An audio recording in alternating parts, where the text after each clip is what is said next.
Samantala, umarangkada na rin ngayong araw ang Brigada Eskwela sa Davao Region. Ang detalye sa ulat ng aming kasamang si Peng Alinio ng Radyo ng Bayan Davao. Umaabot 1,600 mga pampublikong paaralan sa buong Rion 11 ang nagsagawa ng Brigada Eskwela Lunes pa lamang ng umaga.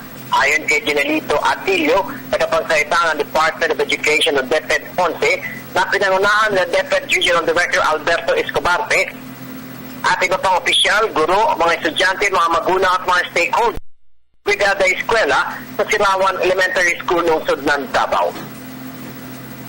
Samantala, ayon naman kay Task Force Davao Commander Colonel Macaidog Alberto na ilang malalaking paaralan pampubliko ang kanatutulungan ngayon para naman magkumpuni ng mga nasirang gamit ng kada paaralan kasabay ng pagbibigay seguridad sa mag-aaral.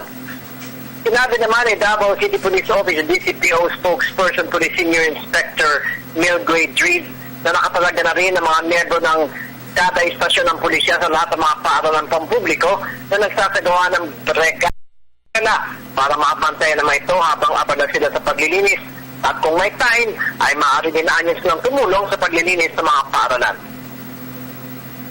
Dagdag pa ni Atilio, taon-taon ay paiba-ibang paaralan sa probinsya ginagawa ang ceremonial launching ng Brigada Eskwela kung saan nakarang taon ay ginawa ito sa Island Garden City of Samal o Igapus at Compostela Valley Province at ngayong taon ay sa Davao City. Para sa Telebisyon ng Bayan, Peng Alinio, Radyo ng Bayan, Davao.